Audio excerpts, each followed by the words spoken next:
a good speech on how Buellton is taking back control.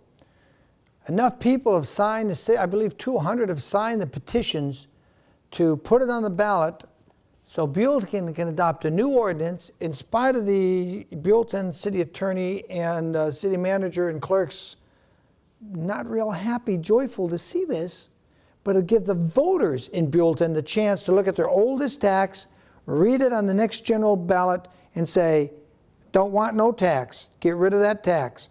If the tax fails to get 66% of the Buellton voters' support, the tax goes away. It's repealed. What a beautiful thing, because it puts the power back in you people. You people deserve the power. When they wrote the Constitution, they said all powers not granted to the federal and state government are reserved to the people. Well, this is one of those times. You people get some of the power back. I thought that was a wonderful thing going down there in Buellton.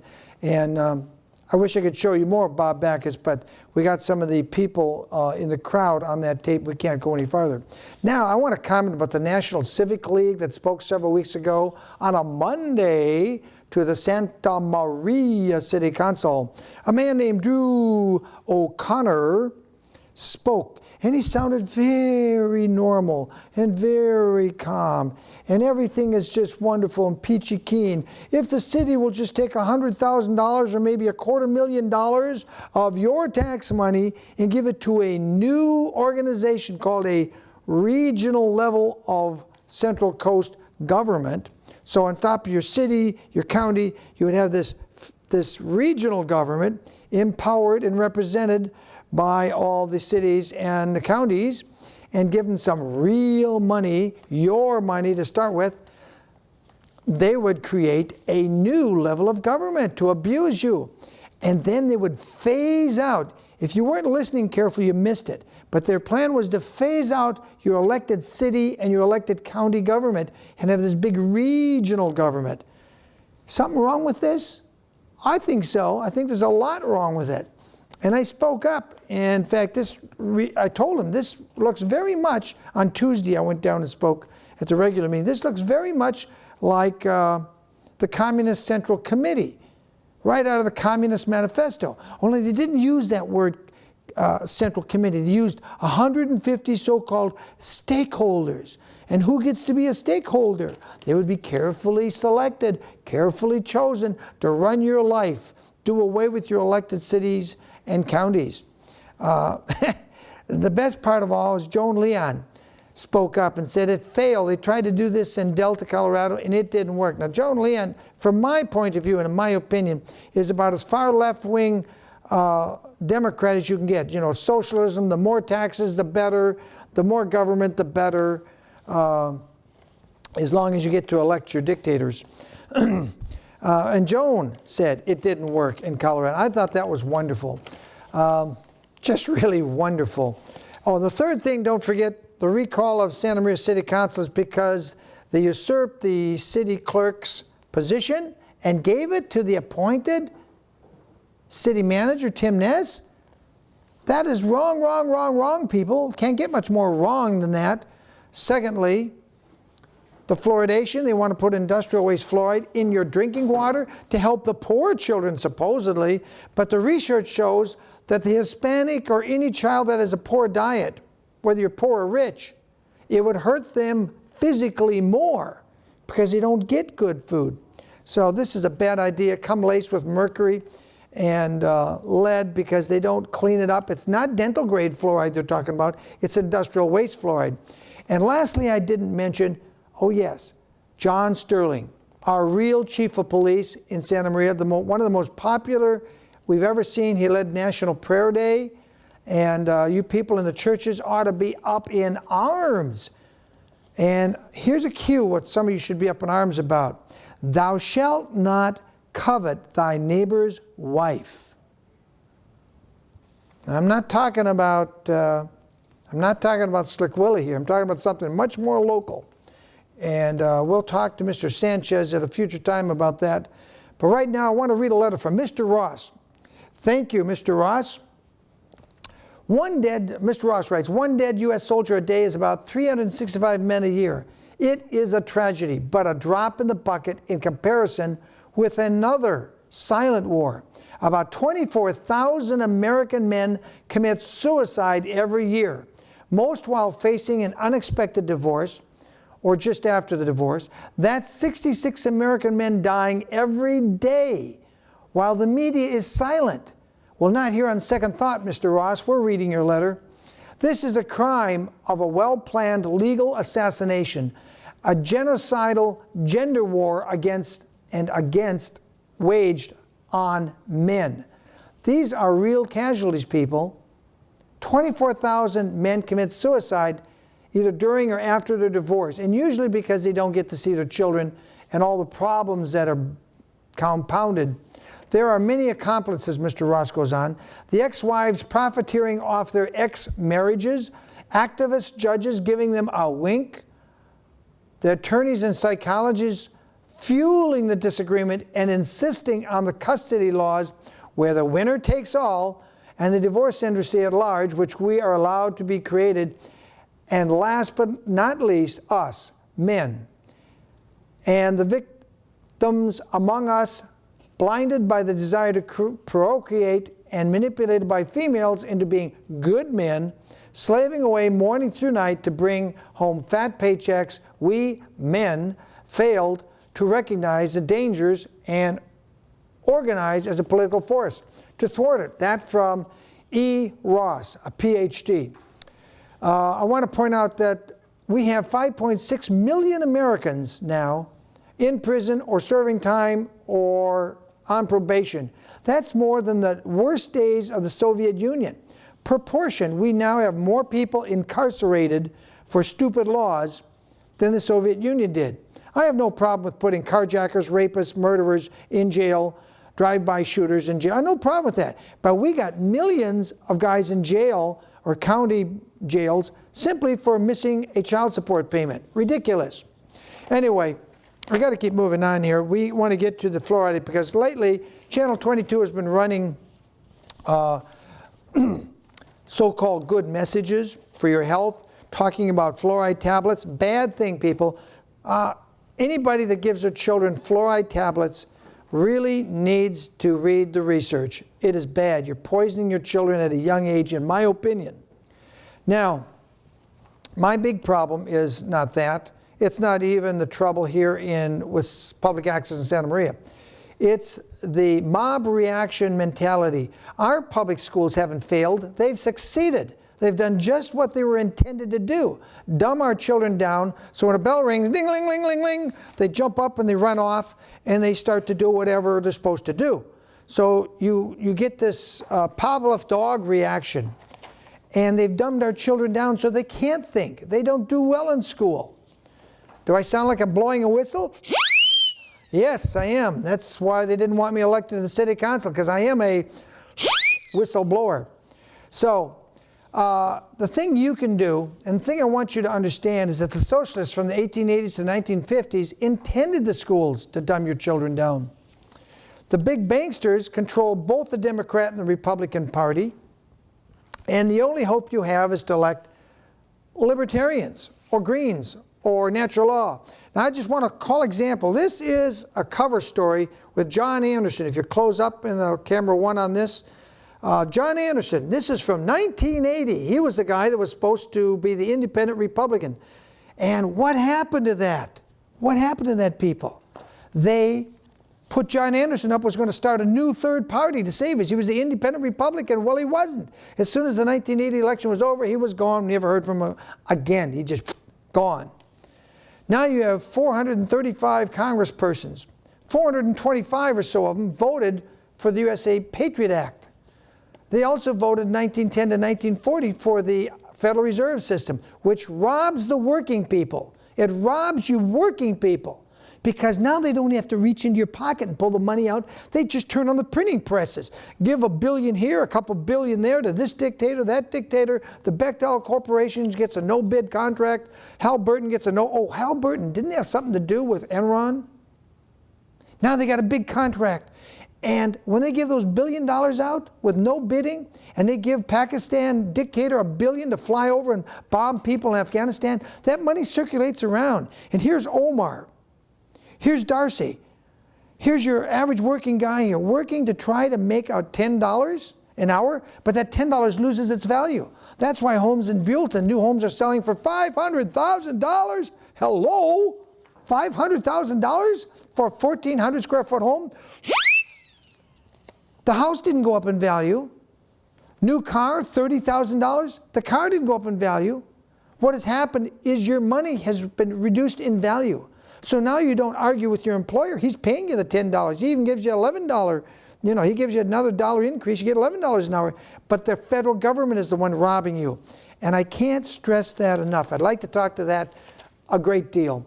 But I want to say hats off to former Chief Justice down there in the Old South for standing by the 10 Commandments and refusing to give it up. Roy, we applaud you. The 10 Commandments are God's law. It's the first law. And I don't see why so many people get so upset with God's law, even in the lobby of the Supreme Court of that southern state. Now, I want to point out that in 1983, the U.S. District Court in Crockett versus Sorensen, a Virginia case, wrote, "The First Amendment was never intended to insulate our public institutions from any mention of God, the Bible, or religion. When such insulation occurs, another religion, such as secular humanism, is effectively established," unquote. And that's not William Wagener saying that. That's the U.S. District Court in Crockett versus Sorensen 20 years ago. So what's the big problem? You take God out of the schools and we'll have more school killings. Bad idea, people. Democracy is dead. Long live the judicial tyrants. The greatest threat to our system, the Constitution, people's representative democracy or Republican form of government, is a politicized judiciary. The bloodless overthrow of the U.S. system of government was accomplished flawlessly through an ingenious formula. Place a liberal social justice activist on the bench, railroad any non-liberal legal thinkers, make the judges' tenure lifelong and make them unaccountable to the people, and presto, the representative power of the people is usurped and replaced with a dictatorship of judicial autocrats. Well, there is a provision for recalling federal judges. It's called impeachment of federal judges. So I wanted to give you a little bit on that, but we want to get on to the fluoride thing. This really, yeah, I'm upset what's happening in Alabama with the 10 Commandments trying to be removed there by the government. What happened to states' rights? What happened to states' rights, people? But I wonder, what were they thinking? Is this our city council in Santa Maria when they voted 5-0? Was this the city council? Were they doing this? Was this our city council? Head stuck in the ground? No, I don't think so. I want to mention, by the way, another book, A Reason to Vote, The Natural Law Party, by Robert Roth. A lot of good ideas in there. I don't vote natural law. And a good newspaper. Get the Santa Maria Sun. There are going to be some crackerjack good articles in the Sun. If you want a good newspaper, you will not find it in the Slanted Mary Times. You will find good reporting in the Sun and the Santa Barbara News Press. And I want to remind you that this man, Lynn, remember him? Mr. Lynn, brought naked on a stretcher from Afghanistan. Remember those headlines? Whatever happened to that? You don't hear anything more about him. If you want to donate money to ROC, go to Box 321-93456. ROC, recall our city council in Santa Maria. And there, Joe, I told him, meetings are going on and you will see the signatures being gathered soon. Now, because they have been telling you about how good fluoride is, look on your toothpaste label. It says, warning, if swallowed, call the poison center. Every mom and dad out there can do that, and you owe it to your children to realize. Go to Foods for the Family or some natural food store and get Tom's toothpaste or some other tree oil toothpaste that doesn't have fluoride. It's out there, people. Now, we're going to go to the tape, and you're going to see Dr. Hertzing. He's going to tell you how really dangerous. This is a guy with a PhD, works at the top levels of the EPA. Here we go.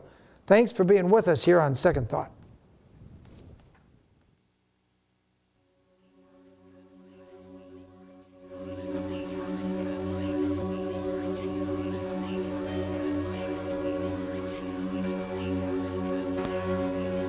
Putting this stuff into drinking water is, in essence, just a hazardous waste management tool. It has nothing to do with dental health whatsoever.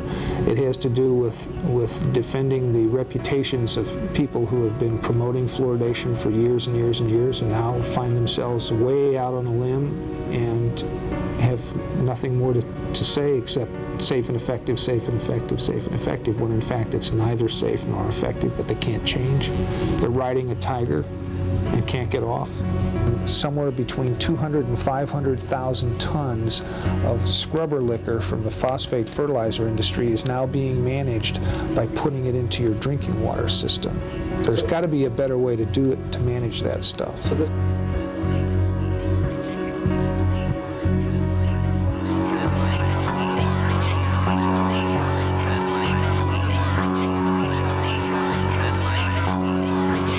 Dr. Hertzy. Good morning, Chairman Smith and Chairman Crapo and fellow staff workers. Thank you for the opportunity to appear today to present the views of the union on the issue of fluoridation of public water supplies. Our union represents the staff, scientists, lawyers, and others who analyze hazard, exposure, and economic data and advise management how to use them in public health protection. I'm not here today to speak for EPA, but rather the union, founded 17 years ago to protect EPA workers from unethical pressure by EPA managers. It was on that basis in 1985 that we first got involved in this issue. In 1997, we voted to oppose fluoridation, and our opposition has grown stronger as more adverse data on the practice has come in. In the interest of time, let me state our recommendations first. We ask that you order an independent review of the cancer bioassay of sodium fluoride mandated in 1977 by Congress. Evidence for carcinogenicity in that assay was systematically downgraded by a special executive branch commission appointed and run by the very agencies that Congress did not trust to run the bioassay in the first place. That action saved fluoridation temporarily. We ask that you order chronic toxicity studies on the two waste products that are now used in 90% of fluoridation programs. EPA says there are at present no chronic toxicity data on them, and we ask that you order EPA set an MCL for fluoride that's truly protective of all American citizens, infants and adults alike, because the current one does not, in violation of the Safe Drinking Water Act. We ask that you order epidemiology studies using dental fluorosis as an index of exposure to determine the extent of other toxic effects, especially effects on the brain and bone in the population that are attributable to fluoride. We ask that you convene a joint congressional committee to give this issue the full airing that it deserves. It's been 23 years since the last one, and it's high time for a new one. I offer the following in support of these recommendations. The American people, and especially our children, are getting way too much fluoride. 2/3 of children living in fluoridated communities have dental fluorosis in at least one tooth. Dental fluorosis is the visible manifestation of toxic overexposure to fluoride during their developmental years. The initial findings of the cancer bioassay were for clear evidence of carcinogenicity, and that is consistent with several epidemiology and many mutagenesis studies. The protected pollutant status that fluoride enjoys within EPA and other federal establishments is remarkable, as the charts over here show. EPA stated regarding the chemical used in 90% of fluoridated communities that, quote, by recovering fluosilicic acid from fertilizer manufacturing, water and air pollution are minimized, and water authorities have a low cost of fluoride. In other words, EPA's solution to pollution by this waste product is dilution, as long as it's not dumped into rivers and lakes, but rather directly into drinking water systems. Congressman Calvert of the House Science Committee has letters of inquiry out to EPA and other federal entities on this subject. The 1983 report of a Surgeon General's panel on fluoride to EPA was altered without consultation or notification of the panel members, so as to help EPA justify an outrageous set of drinking water standards promulgated in 1986. The results of a 50-year experiment conducted in Kingston and Newburgh, New York, show that there's no overall difference in dental caries rates between the two communities, but there's a significantly higher incidence of dental fluorosis in the fluoridated community. Since 1994, there have been 6 studies that show adverse effects of fluoride on the brain, even at the so-called optimum level of 1 part per million. The epidemiology studies that we recommend above should make a prime effort to look at brain effects, given the national concern over attention deficit and hyperactivity disorder and autism in our children. 3 trial judges since 1978 made findings of fact that water fluoridation poses an unreasonable risk to the American people. Fluoridation proponents like to say that there's no real controversy about fluoridation, and they're right. When these 3 disinterested trial judges heard weeks of testimony, they came to the same conclusion that our union did about the unreasonable risks involved. The findings of fact remain untouched in those trials today. Recent publications indicate a link between the use of silicofluorides for fluoridation and elevated blood lead levels in children and antisocial behavior. And leading dental researchers are changing their views on the safety and efficacy of fluoridation. Doctors John Calhoun and Hardy Lineback, both former spokespersons for fluoridation, have published recantations of their former position. On behalf of EPA's professional community, I urge the subcommittee to convene a select committee for a national review of water fluoridation. It's high time we do that, and I'd be happy to take questions. Thank you. Thank you very much, Dr. Hersey. Mr. Hersey, before I yield, Mr. Chairman, Mr. Hersey, I know you're an employee of the EPA, and I'm assuming that your views conflict with the agency on the issue of fluoridization. Is that correct? Given the fact that EPA has set the maximum contaminant level as indicated on the chart at 4,000 parts per billion, and the so-called optimum level is 1,000 parts per billion, one could assume that. A citizen inquired of Congressman Bob Young to ask EPA about the American Dental Association listing EPA as an endorser of fluoridation. The then Assistant Administrator for Water, Bob Perciasepi, wrote back to Congressman Young and said that EPA had asked ADA to take EPA's name off the lists of endorsers of fluoridation. So it's a wash. EPA, I think, is playing the good federal soldier in supporting this program that's been a federal mandate more or less for 50 years, but officially it's not on the list of endorsers. You cited several studies which were very interesting. I saw them in your statement. What kind of are these basically independent studies with no peer review, or has there been sufficient peer review to give these studies more credibility or not? Now, the ones that are of most concern to us are the peer-reviewed studies that have appeared in neurotoxicology and teratology and brain research in 1995 through 1998. The work of Phyllis Mullinex, for instance, indicated that when rats were dosed, pregnant dams were dosed with fluoride, that would result in serum levels in the brain of the pregnant dams that mimic serum levels in human beings drinking water at that maximum contaminant level. The dams gave birth to pups that were hyperactive, born hyperactive, and remained hyperactive throughout their life. That was the reference in my testimony to asking for a epidemiology study that looked after that particular endpoint. Also in that same journal in 1998, a group of Chinese workers published the results of some research in which they gave basically the same doses that the Mullinex group did, and indicated that there was a depletion of certain critical chemicals in the brain, basically lipids that constitute the neuronal membrane that could explain on a mechanistic basis the outcome of the Mullinex study. Then in brain research in 1998, a group of researchers, which included an EPA scientist, found that at 1 part per million, sodium fluoride resulted in changes in the cerebrovasculature in the test animals and also kidney damage. Mr. Olson, do you share the concerns expressed by Dr. Hersey on fluoride? Well, I don't consider myself an expert on fluoride, but we certainly think that first of all, you should know that we sued over the original fluoride standard over 10 years ago, urging that the standard be dropped. We thought a standard of more in the neighborhood of 1 or below was more appropriate because EPA admits that there are dental fluoroses, spots that occur on children's teeth when you get up to the 4 part per million level. And there is a lot of science, as Dr. Hersey suggests, that's come out since then.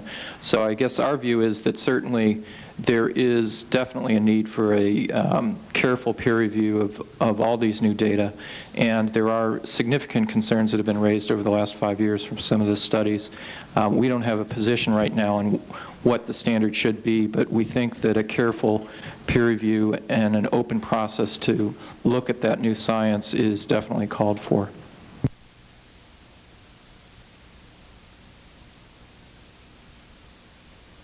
Groups of 50 animals, rats and mice, were dosed either with fluoride in their drinking water, either at 0, 11, 45, or 79 parts per million fluoride over their entire lives. And then they were studied during the course of this exposure. Normally that is essentially a two-year period. And then the animals were autopsied, those that survived, and their health status was tabulated, including tumors and so forth. The tumor incidence that was originally reported would have supported a finding of clear evidence of carcinogenicity for sodium fluoride based on all of these tumors that I mentioned. Well, the studies that were done show that there was an increased level of bone cancer and other kinds of cancer in the animals.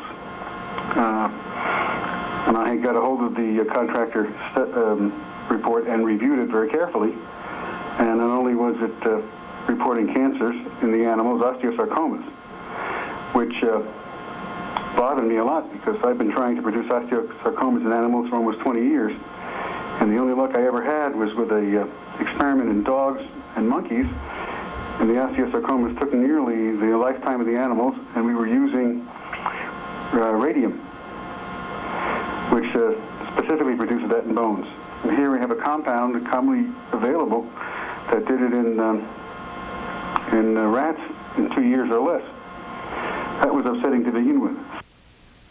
Well, there were tumors in the oral cavities of the test animals. There was osteosarcoma, the bone cancer in male rats. There was also an incidence, a relatively high incidence of rare liver tumors in mice. Not the normal kind of liver tumor that is seen, but this is a hepatocholangiosarcoma. In that same study, there were cancers of the liver that are very rare. According to the board-certified veterinary pathologists at the contractor in Patel. And those really were very upsetting because they were hepatocholangiocarcinoma, a very rare liver cancer. And when that occurred, something similar to that occurred in vinyl chloride at a far less well-conducted study, it was determined that it was carcinogenic, highly carcinogenic. There was also some osteosarcoma, not of the bone, but found in soft tissue, which is a rarity. Taking all of those tumors into account, it would have led to a finding of clear evidence of carcinogenicity. However, a commission was appointed by the Department of Health and Human Services that came down to rescue fluoridation from such adverse findings. Well, I went to a meeting that was held in Research Triangle Park in April of 1990, the latter part of April, in which the National Toxicology Program was presenting their review of the study. And I went with several colleagues of mine, one of whom was a board-certified veterinary pathologist who had originally reported hepatocholangiocarcinoma as a separate entity in rats and mice. And I asked him if he would have an opportunity to look at the slides to see if that really was the tumor or the pathologist at Patel had made an error. And he told me after looking at the slides that, in fact, it was correct. Then at the meeting, every one of the cancers that was reported by the contractor had been downgraded by the National Toxicology Program. Now, I've been in the toxicology business looking at studies of this nature for nearly 25 years, and I've never seen that. Never ever seen where every single endpoint that was a cancer endpoint had been downgraded. I'd seen one or two endpoints argued over, usually on a definition of what is a cancer in that particular tissue, but I've never seen every one of them downgraded. I found that very suspicious, and I went to see an investigator in the Congress at the suggestion of my friend Bob Carton. And this gentleman and his staff investigated very thoroughly and found out that the scientists at the National Toxicology Program down at Research Triangle Park had been coerced to change their findings. The American Dental Association claimed that the rats were fed levels of sodium fluoride which humans don't receive in their diet, 75 parts per million or 45 parts per million, and so the results were irrelevant to humans because the doses were so high. How would you respond to that point? Well, it's common practice in cancer bioassays in order to limit the number of animals that are used to give doses that are generally always in excess of what humans get. It's a matter of statistics, basically. The level of regulatory concern at EPA generally is one person in 1 million, one person in 100,000, one person in 10,000, one person in 1,000 developing cancer from a particular exposure. Given the kinds of exposures to a chemical that humans might get. Now, in order to mimic that exactly in an animal population, you'd have to study 1 million animals, or 100,000 animals, or 10,000 animals, or 1,000 animals, and this begins to get completely unreasonable in terms of use of animals, cost, and the like.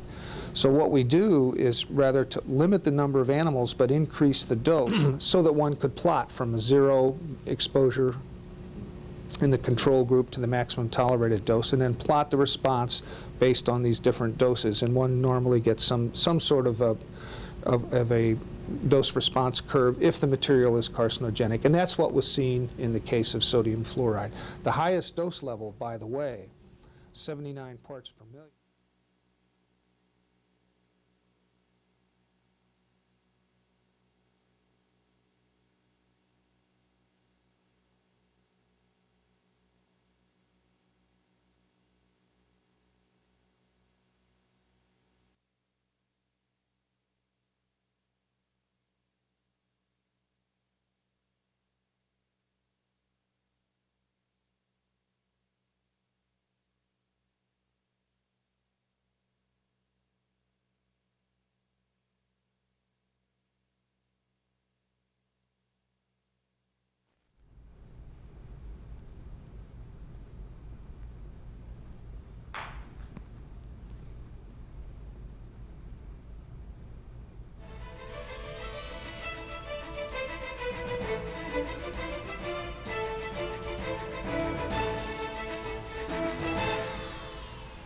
Hi, I'm William Wagener. On second thought, the guy in the white hat taking it off. We're here at the studio in Lompoc today because Santa Maria, that wonderful city that means Holy Mary, is defaulting still after getting a huge pile. Over $800,000 of money went from Comcast to the cities to produce public access in January, and they have not produced anything except to cut off and shut down the only studio, New Rule Productions, in Santa Maria, which was producing it for a pittance. Now we have to come to Lompoc. It's called doing it in exile, even though they got the money, and there's something wrong with that. But there's a lot of other things wrong. And today on our show, we have a man who got so fed up with the wrong things going on in Santa Maria that he started a recall. Welcome, Joe Fersinetti. Thank you, Mr. Wagener. So, Joe, I'm glad you could come down here to Lompoc. I know it's inconvenient to you. You're a resident of Santa Maria where the recall is going on. Tell us about the recall. What happened, and give us a lowdown. First off, I want to say today is September 3rd. And as you're viewing this, some events will have happened that we don't know the outcome yet. I would like to first explain why we're having a recall. The main reason for the recall is our government, the city government of Santa Maria, is so arrogant, they just refuse to listen to the people. There are three official reasons for the recall. Number one is the firing of Police Chief Sterling. Number two is the Safe Water Initiative. And number three has to do with our city clerk. Now, as far as the firing of Police Chief Sterling, when that happened, Tim Ness, the city manager, fired Sterling, which he has the right to do under the city charter. However, the city council has the right to supersede his decision. People flocked to City Hall. Half of the police department was there. Everybody was upset. From all demographics of the city, people were upset because they loved Police Chief Sterling. City council just went along with Tim Ness and fired him. They didn't listen to the people, they listened to the city manager. On the fluoride issue, or safe water issue, in February of this year, we turned in over 4,500 signatures of people who signed a petition to put on the ballot a safe drinking water initiative.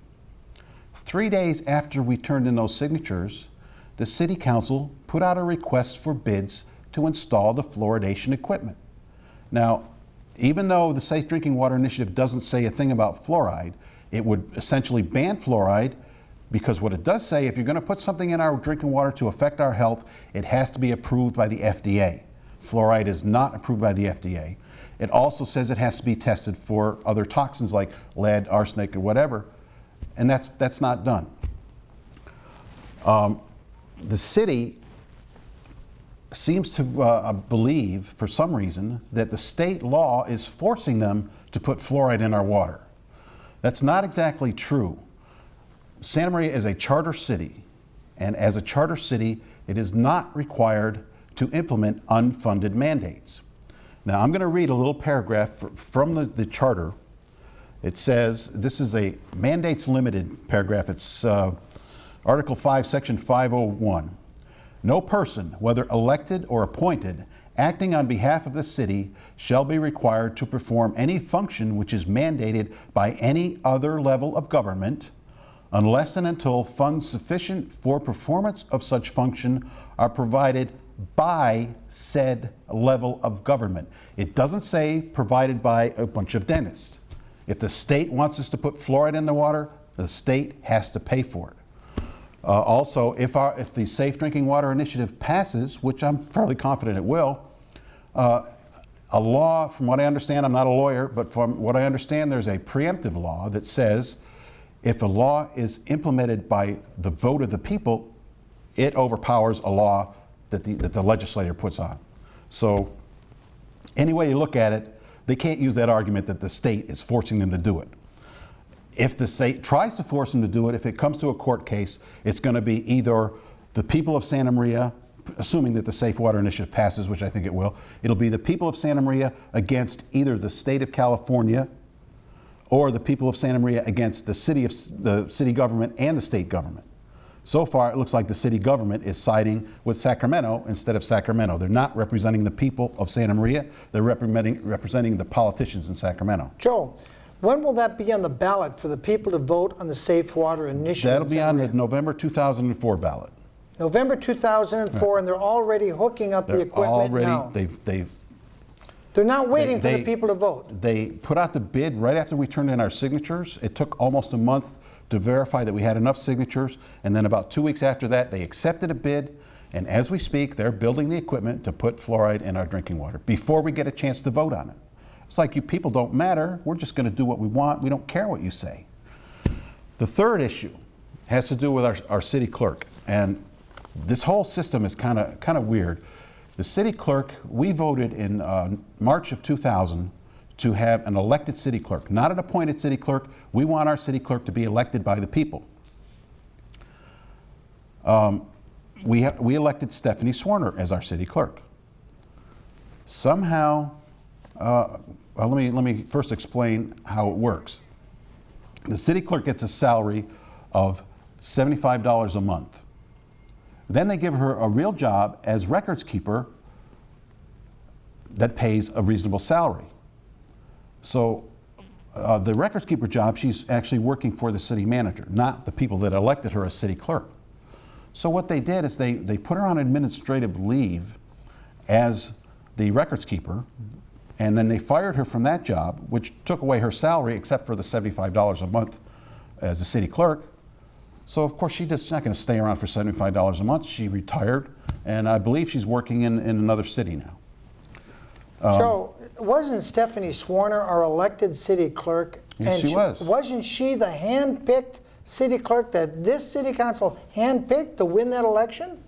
And she did Well, win it. I don't know about the hand picking. I know she was elected as She city was clerk. appointed first, and then she ran for the elected, and she was elected.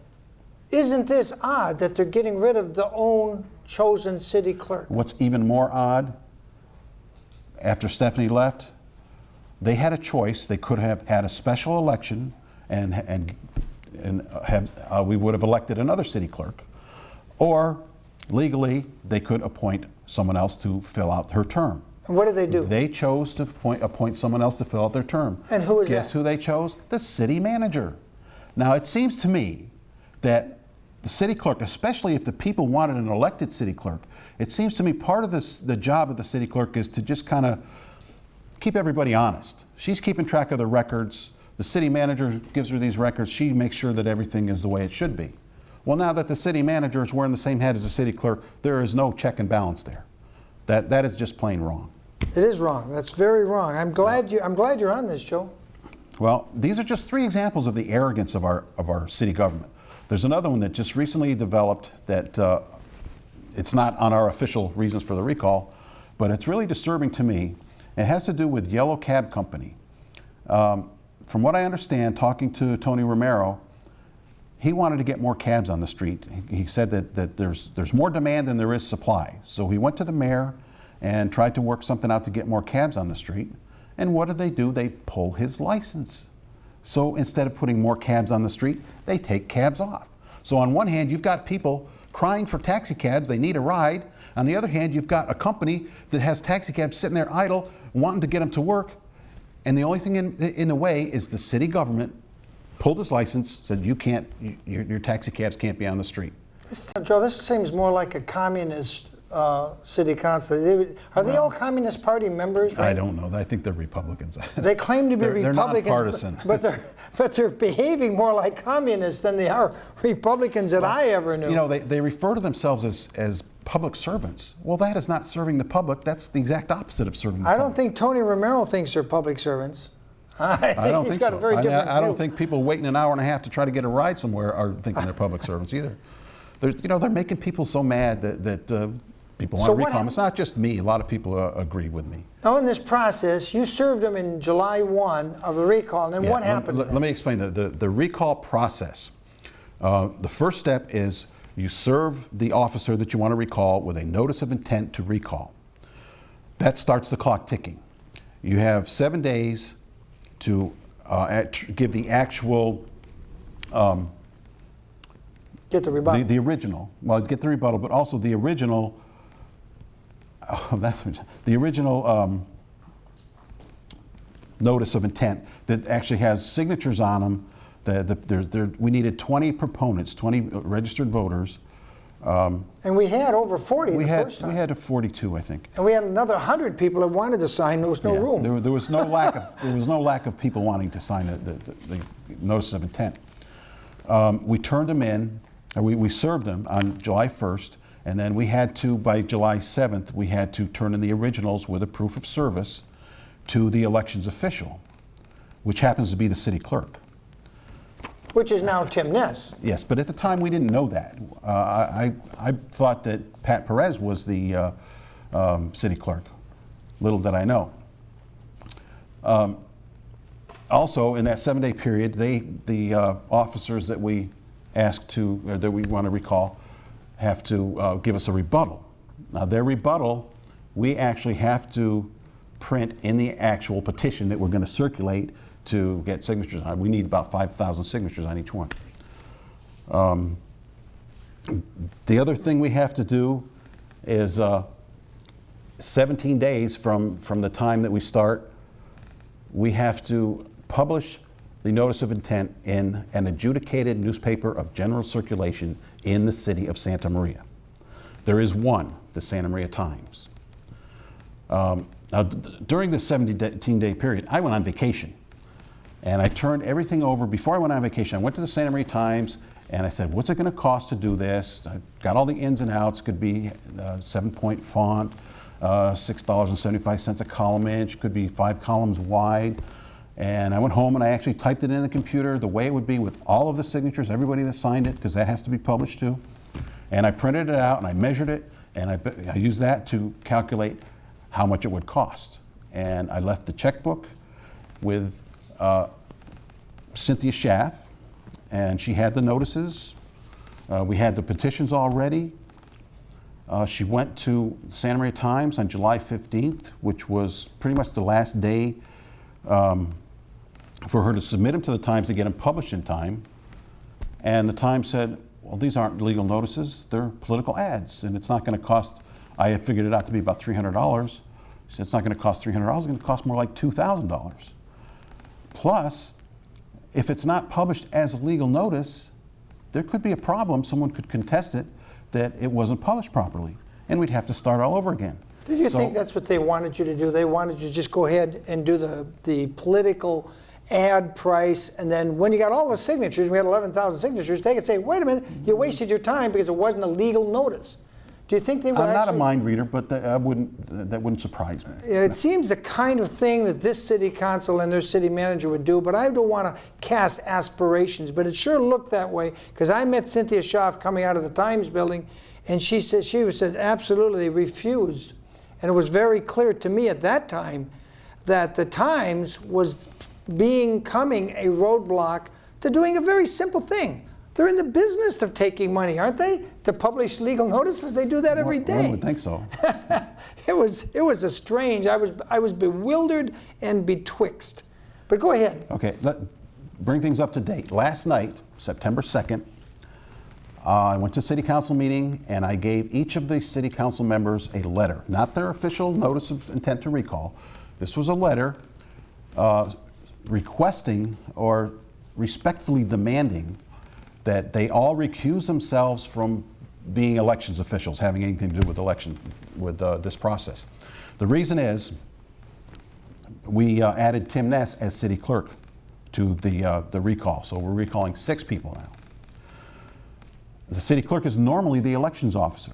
However, if the officer that's being recalled is the elections officer, he cannot be his own elections officer. The governing body is supposed to appoint someone to fulfill the duties of elections officer. The governing body is the city council, who is also under recall. So they really don't have any business appointing someone to be the elections official when they're under recall.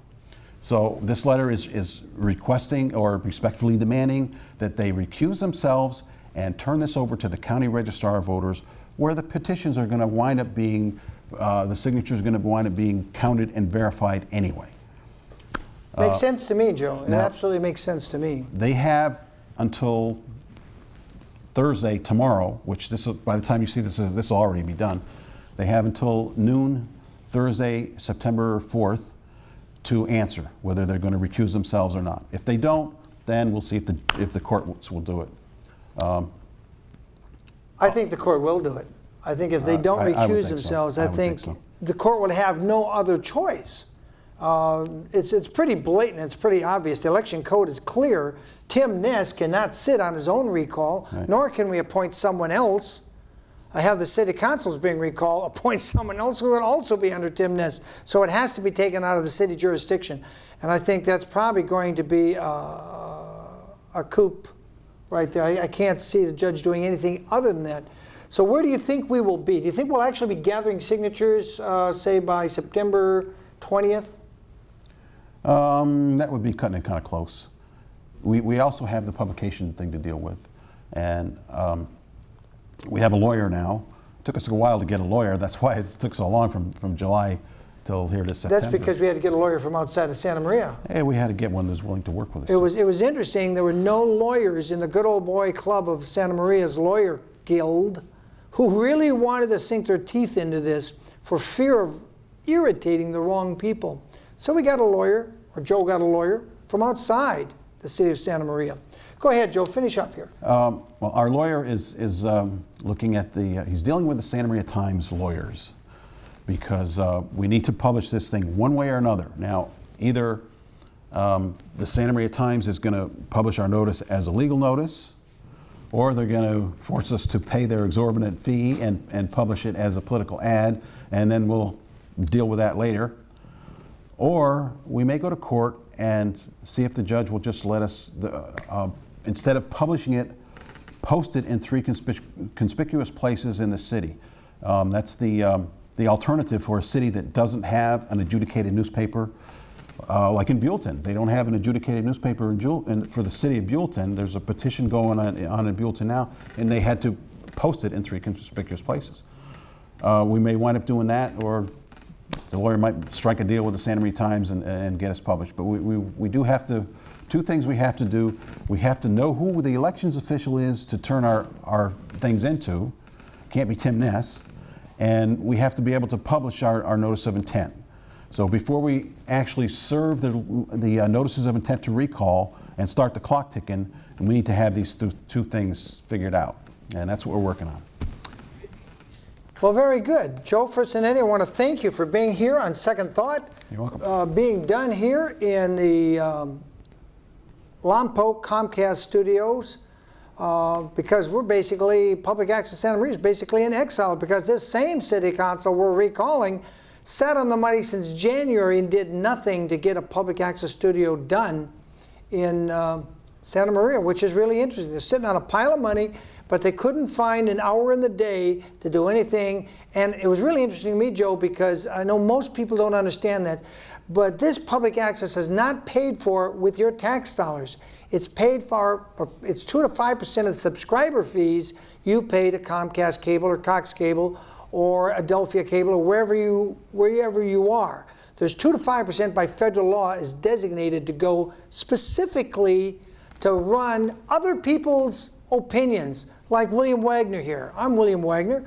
You're watching on Second Thought. I give you ideas and show you stuff that you've probably never seen before. Well, that's what public access is to do, so that you, the people, don't get totally shut out with no way to get your views up on an equal playing field in the same television format that your elected leaders do. This is one way the wise Congress about 30 years ago figured out we were going in the wrong direction and we needed to preserve the people's right to speak. And everybody has a right to do public access. And I encourage others to do so and get involved. Call me, email me at bjwagner@hotmail.com or on.secondthought@verizon.net. Email me and I'll see if we can help you get involved in public access.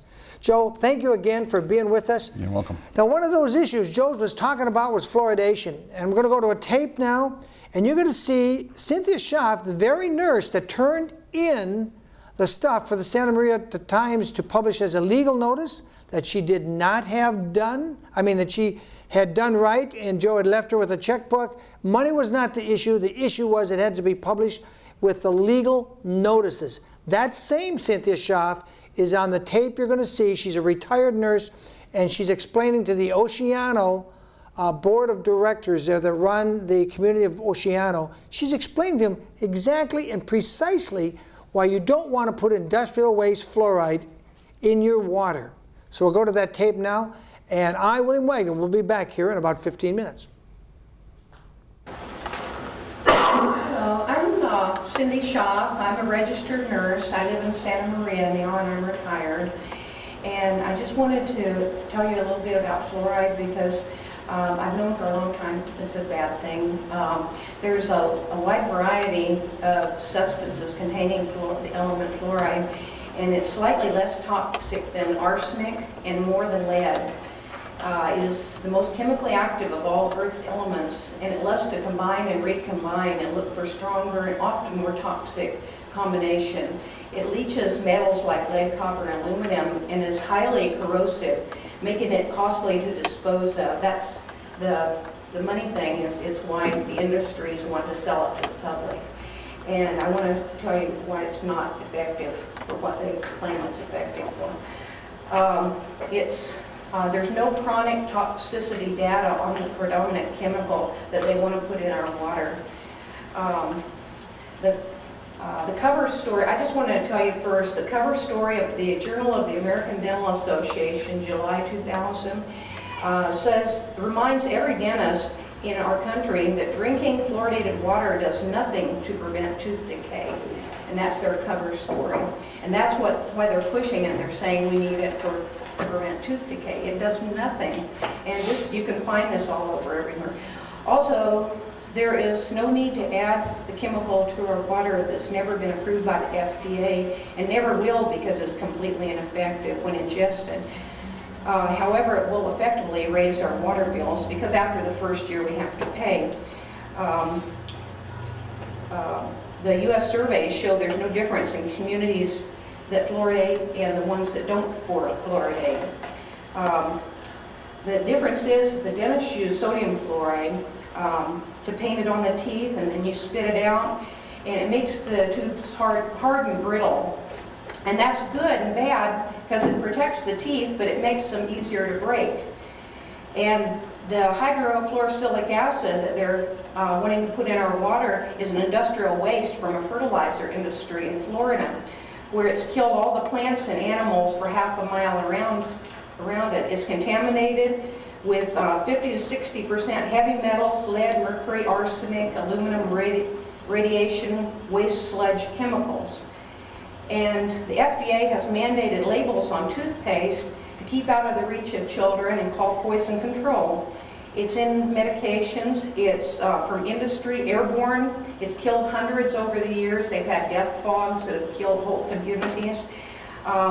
Plants that are irrigated with it can become toxic, and 99% of it ends up in the world's waters, killing fish and sickening those that eat the fish. It's a cumulative poison. 50% is excreted by the kidneys, and the remainder accumulates in bones, the pineal gland, and other tissues. There's no government standards or regulatory oversights. No clinically controlled long-term studies have ever been done on fluoridation. Many proponents have reversed their decision over the years. Thousands of scientists, biochemists, toxicologists, doctors, dentists, citizens, 14 Nobel Prize winners, 1,200 professionals of the EPA oppose fluoride, and 120 cities in California have said no to fluoride with no consequences whatsoever to the city government. 50 years ago, people knew fluoride as rat poisoning. And Poison Control reports over 11,000 cases a year, mostly kids ingesting toothpaste that have got sick and died. Some of them have died. Europe is 98% free of fluoride by choice and has experienced the same decline in dental decay as the U.S., which is 60% fluoride free. The most at risk of the toxic effects are postmenopausal women, elderly men, diabetics, people with poor kidney function or heart problems, those with malnutrition, and the poor are especially at risk. The American Dental and Pediatric Association recommend to keep infants fluoride-free, no fluoridated water in juices, formulas, and no toothpaste below 2 years old. And at 3 years old, they can have a cup of water a day safely, and 6 years old, they can have 2 cups of fluoridated water safely a day. More than that, you know, they can have problems. You can't control what people drink, what dose they're getting. Once it's in the water, you know, you just can't control the dose. And the food is highly contaminated, up to 50 parts per million. And it has, like a bowl of Wheaties has 10 parts per million. And all the foods that contain it has not controlled dental decay. So what would adding it to our water do other than put more toxic stuff in our environment? 1 milligram can cause illness. 1/10 of an ounce can kill. 1 part per million, what they put in our water can change your DNA and cause illness if you drink it long enough. And as little as 1 to 2 pints can cause symptoms of poisoning.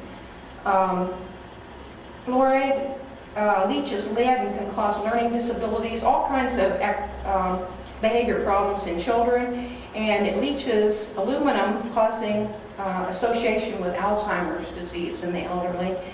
And the chief chemist of the National Cancer Institute, Dean Burke, says fluoride causes more human cancer deaths and causes them faster than any other chemical. Also, there's no means of prevention that would save so many lives as stopping fluoridation. It might save 30,000 lives a year in the United States. It causes genetic damage, kidney damage, accumulates in bone, and it can reach any area of the body, and causes bones and teeth to break easily. New bone is of inferior quality. 5 parts per million can cause weak muscles, difficulty walking, abnormal bone growth, and stiff joints. At 1 part per million or less, immunity is hampered. It causes irregular heartbeats, hardened blood vessels. In the Northeast, when they started it up in 5 big cities, the deaths from heart disease doubled and leveled out at twice the national average. It makes iodine deficiency worse, which causes a whole host of problems. Causes premature aging at 5 parts per million, and that's easily caused by eating the wrong foods. There are just so many with fluoride in it already. And low levels can be causing many health problems blamed on viruses and other things that are going reported. And dental decay, they don't really put emphasis on oral care, nutrition prevention, cutting down the sugar, things that would actually help your dental decay. And I'm almost finished. Okay, why to use fluoride? I told you the companies have a disposal problem, and they've got a lot of it out there, a lot of companies, and they just want to, it's expensive to dispose of, and they want to sell it to us to get rid of it, and to make money, of course. And there's special interest groups that are working to ensure mandatory fluoridation. There's lots of money out there. This is a drop in the bucket what they're paying to get this startup cost, but then we're going to have to pay in our health and our money from then on out. The EPA's maximum contamination levels is what the only thing they've ever done is, you know, fluoride's right between lead and arsenic.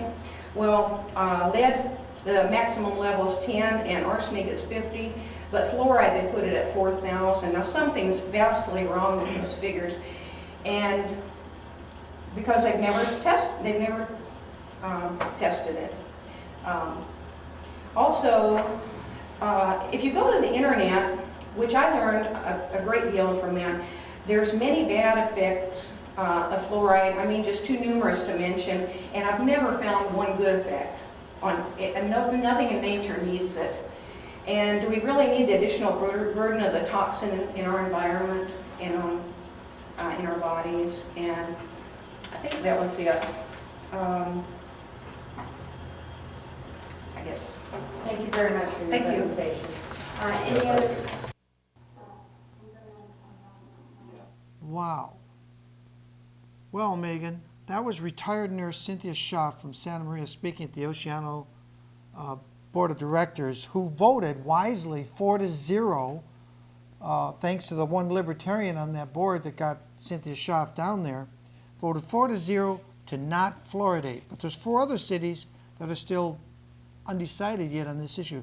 Did you know that fluoride, through fluorosis or any other, fluoridation, does these things, causes osteoporosis? No, but I had no idea. And where I'm from, Oklahoma already has the fluoride in the water.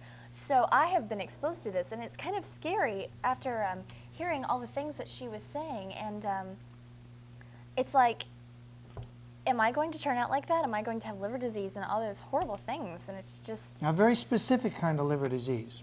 One that's traced only to fluoride ingestion. And I just can't impress upon you people how damaging fluoride is. A poison. If you go to your standard Webster's dictionary right now and look up the word fluoride, you will likely see 2 things. One, it's a controlled substance. You need a prescription to get most anything that has fluoride in it.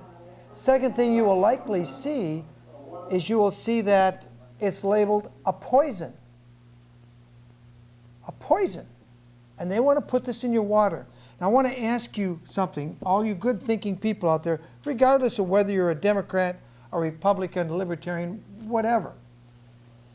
If something is so toxic, the Environmental Policy Protective Agency, the EPA, will not let them dump it in the ocean, rivers, or streams if it's that toxic. They won't let you put it in the air. It's a pollutant.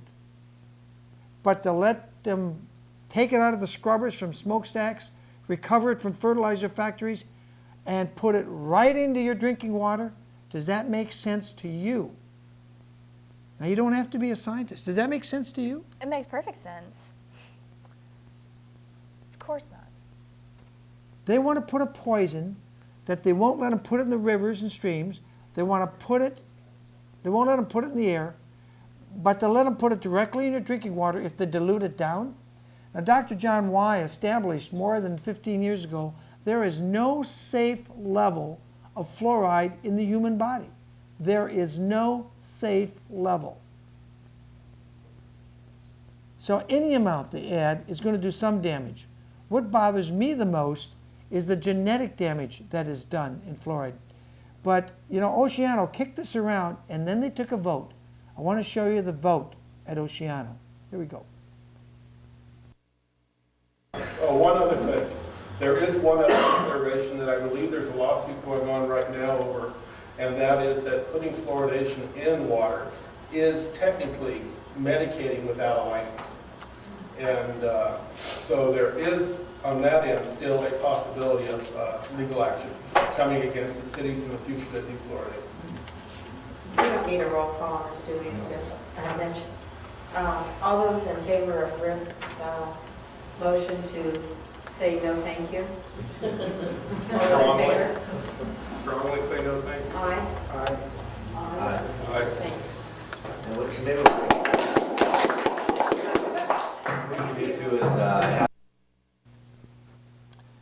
Well, what did you think of that? They voted 4-0. Wasn't that good of them, Megan? That was very good of them. That shows people with good sense. When presented with the facts, they voted against fluoridation of their water system. Why add more poison? You're already getting it in your Wheaties cereal. You're getting it in certain baby juices, as much as 9 parts per million in baby juices. So it's in your food. Eventually, according to Dr. Hardy Leimbach, the president of the Canadian Dental Association and a teaching professor dentist, people build up to 4,000 parts per million. That's 4,000 parts per million in their hip joints. And that's what causes hip fractures, because the fluoride causes deformity and weakness in the bones. The hardness actually weakens the bone. And we'll try to bring you Dr. Hardy a little later. Right now, I want to have Megan read you a paragraph so that you understand why Dr. John Y. calls fluoride the aging factor. All you women out there wondering about how soon your wrinkles are going to get worse, the more fluoride you ingest, the worse it is, because fluoride attacks the enzyme called collagen. And every cell, including your bones, and especially your heart and skin, have lots of collagen. And fluoride attacks the cell that reproduces a perfect new cell. Would you read that paragraph, please? Mm-hmm. To further ensure the integrity of DNA, the cell provides a group of enzymes called the DNA repair enzyme system, which repairs DNA when damage is done to it. As people age, their DNA repair enzyme systems slow down. This results in DNA damage, which goes unrepaired and leads to cell damage or death. Damaged or dead cells may then put out products which in turn damage other cells, leading eventually to massive cell death and the degenerative loss of various tissues and organs in a snowballing cycle of aging, damage, and aging. That's right. And Dr. John goes on in this book called Fluoride, the Aging Factor. He goes on at the end of this series of paragraphs, he says this, and I quote Dr. John. This is not William Wagener saying, I'm reading what Dr. John says. This has indeed been found to occur in numerous studies showing that fluoride in water, even at the concentrations of 1 part per million, can cause chromosome damage. Chromosome damage, people. That means your cells repair themselves badly. So you get older looking and older looking, or your bones get brittle. This is not a good thing. I cannot believe, but I know it's true, The Santa Maria City Council voted 5-0 to poison you with fluoride. 5-0 to put sodium hydrofluorosilicic acid in your drinking water. The Santa Maria, California City Council voted 5-0 to put this substance, which is contaminated with mercury, arsenic, lead.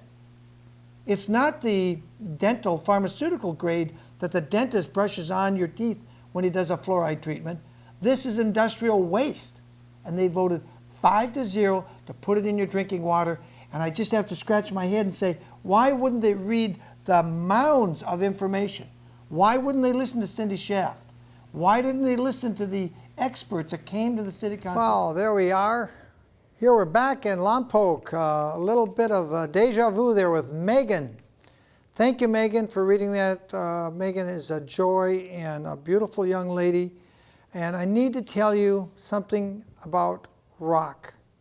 Rock is the antidote, in my opinion, to the rats that have decided to poison our water.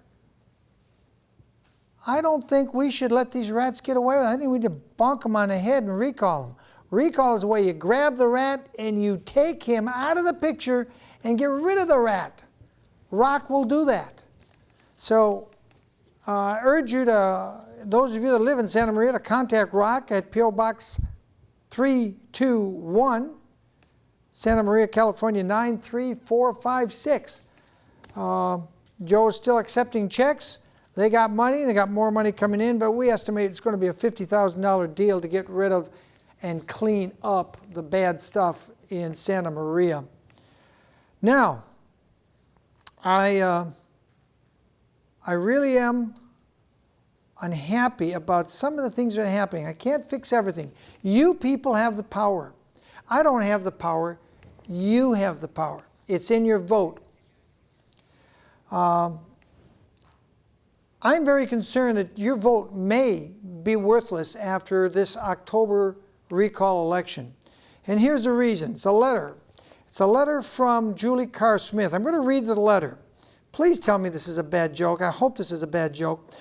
Reading her letter from Columbus. The head of a company vying to sell voting machines in Ohio told Republicans in a recent fundraising letter that he is, quote, committed to helping Ohio deliver its electoral votes to the president next year, unquote.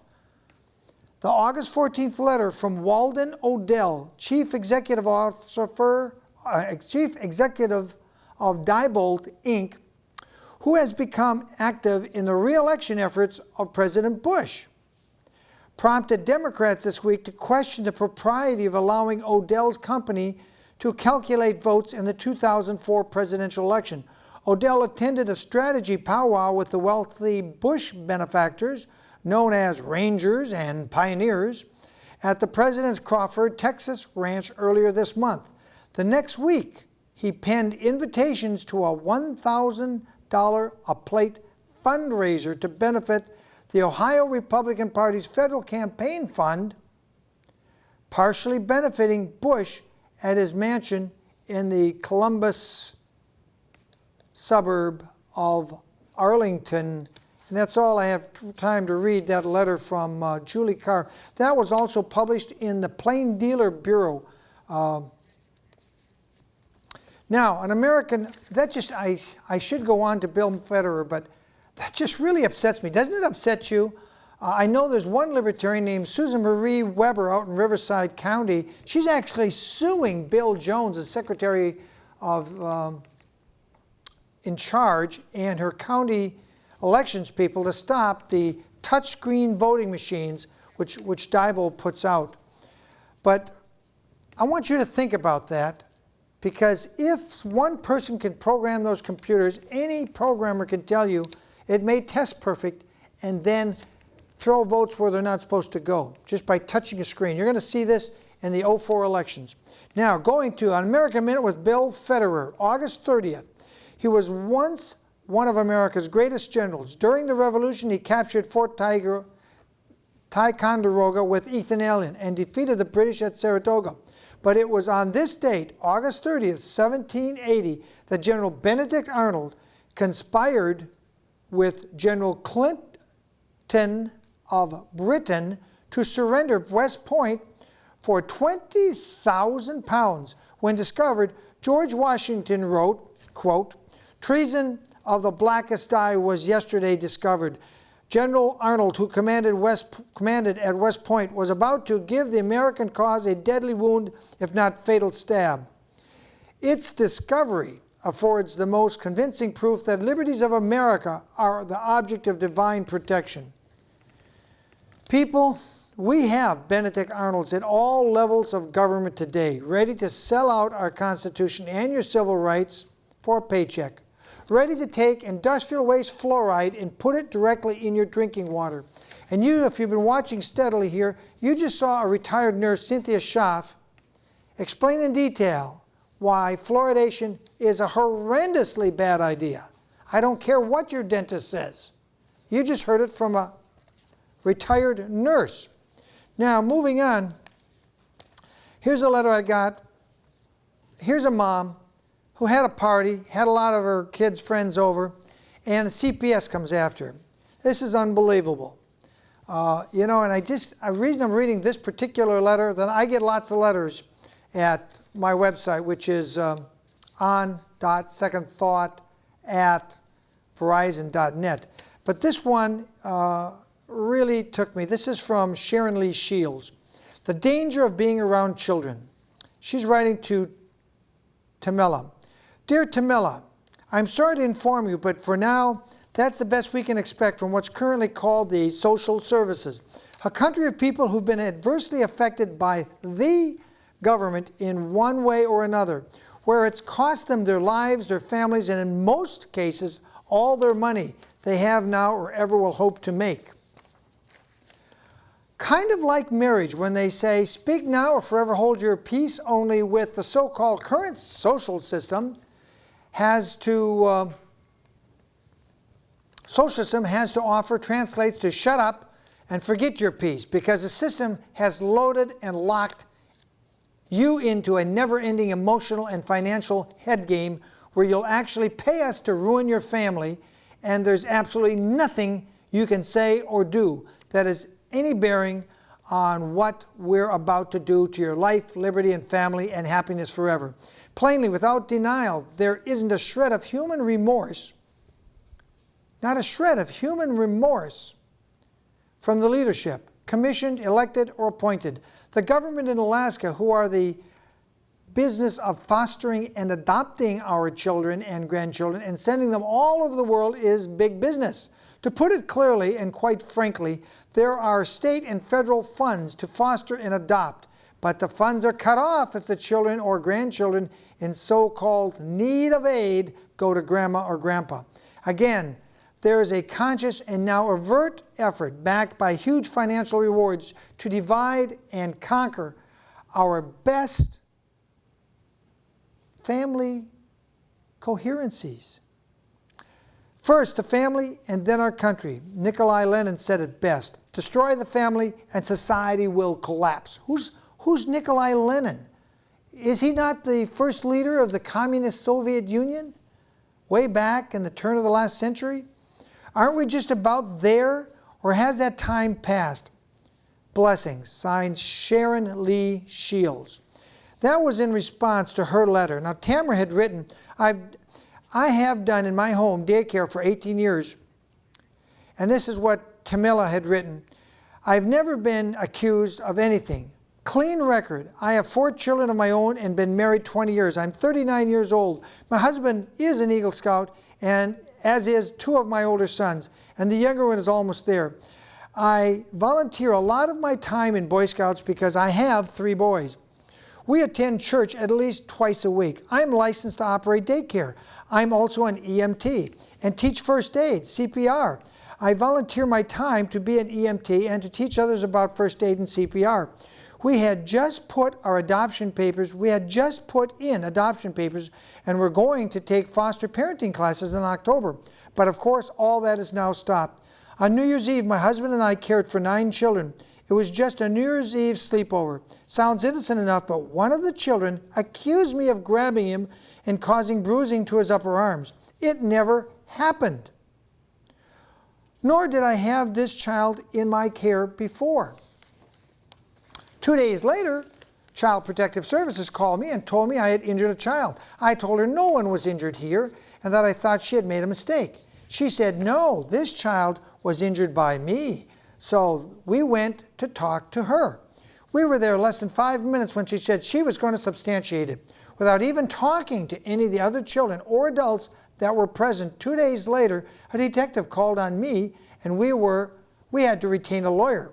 And we went in and talked with her. 2 months later, she walked the file over to the prosecutor's office. Prosecutor also never talked to the other children that were there that night or any of the daycare parents. But I knew it, before I knew it, I had come up with a huge bond. I had to come up with a huge bond or go to jail. Now, excuse me, this is a daycare lady. Her husband's an Eagle Scout. 2 of her sons are Eagle Scouts, and they're going to put her in jail if she doesn't put up a bond? People, we need to cut CPS back. They're out of control. How about that child that was being kept in a foster care up there in San Bernardino? Remember that? They had these children locked in a shed, starving to death. But the CPA or social worker hadn't gone by and checked for months. And the neighbors heard these kids screaming. That's the only reason we know these foster kids were taken out of homes, that maybe there were a few problems. Maybe dad slapped the kid on the butt, and now he's in a foster home in San Bernardino. This is what I'm talking about 2 years ago. And this kid was, locked in a shed and starved, along with other children. They were chained in that shed, by the way. We need to look after and shrink government down. It's out of control. We're going on with this letter. Tamela writes, that was $12,000 ago, with legal fees still climbing. I have installed video surveillance cameras for my protection, but it's now too late. My trial is set for next month. I'm dumbfounded that this could possibly happen to me. My friends, relatives, and everyone that knows me says I'll be okay, that they can't possibly win. That was 8 months ago. My legal nightmare is still going on, racking up legal fees while I am awaiting trial. Is this our legal system? What recourse does anyone have from this? Bankruptcy was never an option to us, but the bills are still stacking up because of having to hire an attorney and hiring investigators and forensic experts. We are in shock as a family. I have always in the past supported CPS, but now I'm not sure what to think or what to do. I'm hurt that such a person as myself, who dearly loves children and who loves helping others, could go through something so degrading and hurtful as this. I was taught to be compassionate and loving to others, to help them whenever you can, but now I'm scared to help others.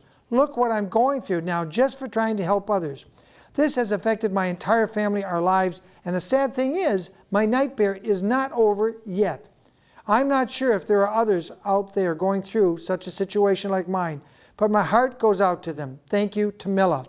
And her email address for you is instructcpr@aol.com. That's instructcpr@aol.com. I hope you will write to Tamila. Tell her you saw it on second thought and give her your thoughts. Now, we're not going to have time to read this whole letter, but I'm going to give you the highlights. America at Risk. The author outlines pending events. This is from Colorado. Quote, the United States is now, as it is now exists, cannot endure much longer. Events are already in motion that will alter our government, our way of thinking, our quality of life, unquote, writes the author, Grover Shaw, in his newly released book, The Destruction and Rebirth of the United States. Developments leading to the conflict within our borders can be identified, tracked, and projected. Drawing correlation evidence from numerous sources, Shaw outlines major events of the next few years, warning that, quote, activist programs will reach an extreme in 2006-07, inviting anarchy and then foreign aggression. The danger is real. Prior knowledge and preparation are critical, and those who remain unaware leave their existence to chance. December 7th, 1941 and September 11th, 2001 do not preclude future surprise attacks. There is one more massive proportions, but most Americans are blindly complacent now as they have been in the past and, quote, just as vulnerable, unquote. You can get this at www.worldnetdaily.com. I recommend you go there and look for Grover Shaw's. Moving on, Joseph Farah, who's at worldnetdaily.com. He's the editor and the main honcho there. He won an award, by the way, from Freedom Law School. Joseph Farah did, not me.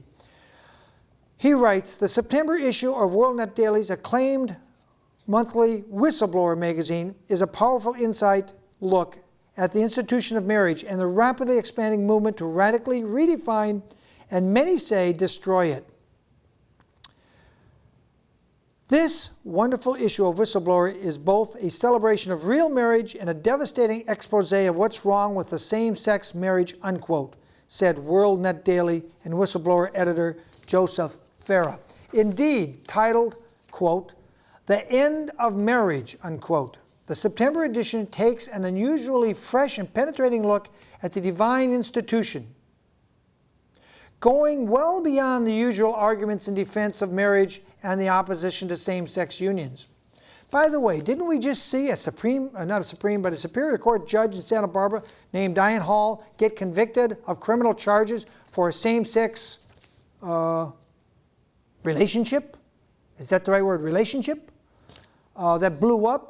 And was not Deidre Deichmann testifying in Santa Barbara that Diane Hall, a Superior Court judge, that you good people elected, not knowing she had this, how should I put this gently and fragilely, this relationship going on with Deidre Deichmann. You elected her because you elected her in ignorance. What this show on second thought is about is ye shall know the truth, and then the truth shall set you free. But you have to know the truth. 90% of you voted for Diane Hall thinking she's a wonderful, beautiful, which she is. She's a wonderful jurist. She hosed me down in court one day and let me go after putting me under the thumb. But she's a beautiful woman. And she's got this relationship with Deidre Deichmann, which apparently can explode over wrapping paper and dogs. So this thing I'm reading by Joseph Farah at WorldNet Daily really hits home here in Santa Barbara. Nuking the Nuclear Family by Joseph Farah, which gives a disturbing glimpse of America's future if same-sex marriages becomes legal. Now, I'm not against gays. I'm just a Christian that don't believe in gay behavior. But I don't want police out there arresting them, harassing them just because they are orientated in a wrong way, what I consider wrong. And apparently Joseph Farah feels the same way. Marriage is made in heaven and in hell. That's a quote.